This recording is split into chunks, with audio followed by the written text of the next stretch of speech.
In a world where an involuntary spasm of the diaphragm just won't stop, one man has had enough.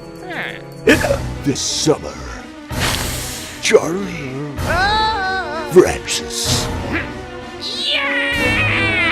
Chicken in Hiccups.